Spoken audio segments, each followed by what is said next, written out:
Wayne Franzen always believed he had a way with animals. He was born on his parents' dairy farm in 1946 in Wisconsin and had therefore been exposed to hard work and animal work from a young age. He became a teacher of industrial arts at Stevens Point High School, but he desired something more. His adventurous spirit and admiration for animals led him to make the biggest decision of his life. He decided to buy an elephant. From his high school teaching job, Wayne managed to save up $25,000. When he saw an advert selling an elephant in the trade newspaper, amusement business, he called them right away. The elephant was in Pakistan, and he paid $8,000 for her and another $1,200 to fly her to America. He and his brother drove to the airport to meet her and transported her back to his farm in the back of their pickup truck. That's when the Franzen Brothers Circus was born.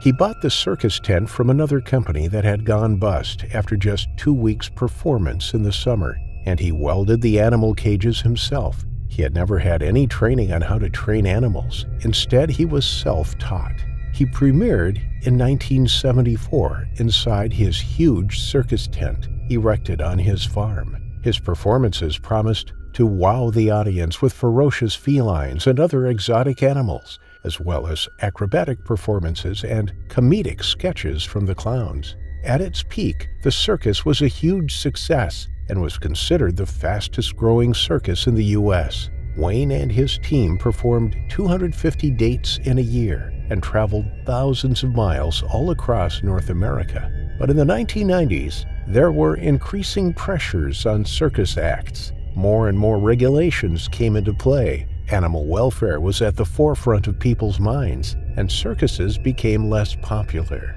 Wayne downsized his circus and the staff he employed to cope with the pressures. The cost of keeping the circus going were challenging, and in 1997 he said that if he hadn't lifted the circus from debt by the end of the season, then that would be his last. As it turned out, 1997 was his last season, but for a very different reason. On May 7th of that year, Wayne and his circus were visiting Carrolltown in Pennsylvania. The audience comprised of 200 schoolchildren from St. Benedict Catholic School and their families, as well as 400 locals, all excited to see the famous show. Wayne was not only the circus owner, but also the main attraction when he commanded powerful Bengal tigers in front of an awe-inspired crowd. Although there were plenty of other exotic animals such as elephants and camels, the tigers were always a crowd pleaser. He would ride on the backs of the tigers, his legs on either side of them. He would instruct them to jump up onto a large ball and balance there, much to the audience's approval. Visitors could see the power and majesty of the striped big cats up close, just feet from where they sat. On that fateful day in May, however, Wayne donned a brand new sparkling costume to perform with his tigers. It was a last-minute change, something that hadn't been included in the rehearsals, and something his 6-year-old male Bengal tiger Luca hadn't seen before.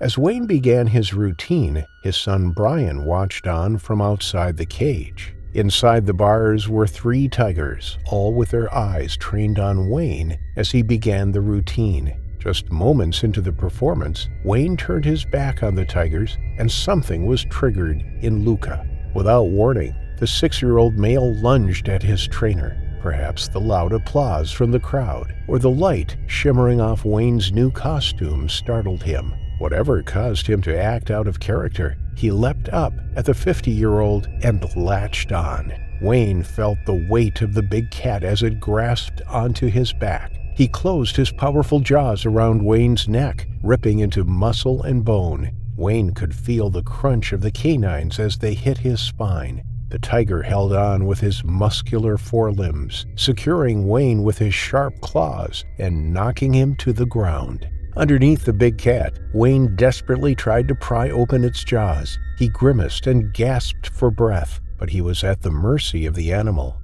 After years of neglect and daily beatings, the tiger was finally taking control. Wayne no longer had any power over the animal and lay on the ground, kicking furiously with his legs to try and break free. The 400-pound, 180-kilogram tiger had him pinned to the floor, and Wayne was struggling to breathe.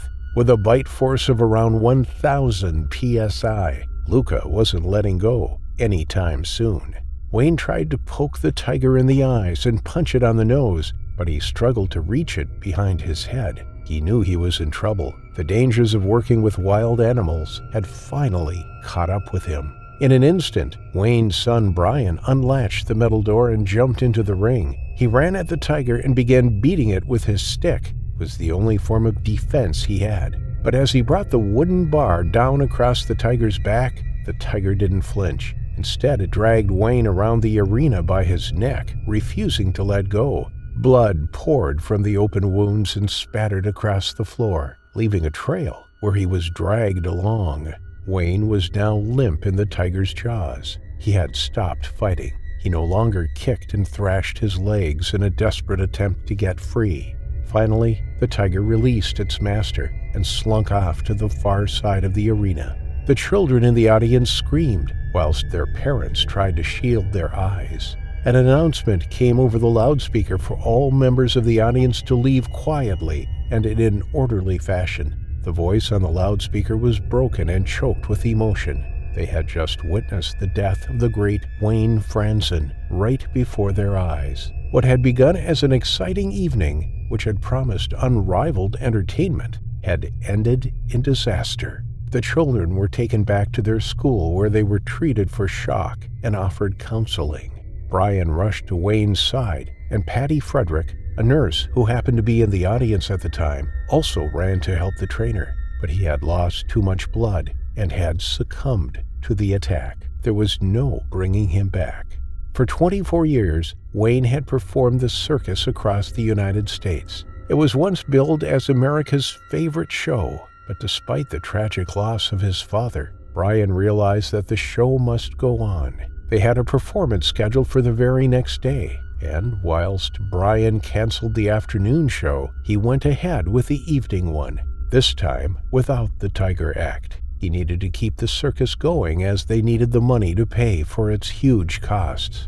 Despite obvious flaws in the treatment of the animals by today's standards, inspectors of the circus claimed that no mistreatment had been brought upon the tiger and deemed the circus safe to continue. But behind closed doors, the treatment of the animals was sadly incredibly poor, and by continuing its acts, further misery and suffering was inflicted on the animals that they used.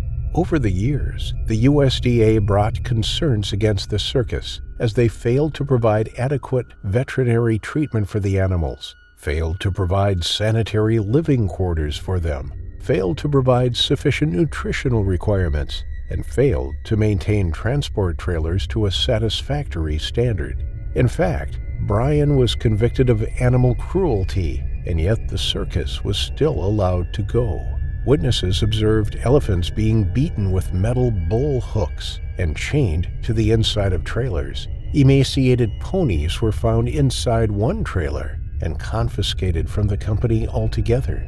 At one location, the tigers weren't provided with any shelter, were exposed to the rain, and made to lie in their cages, which were soaking wet. Their cages were also so small that they could not stretch out or stand up.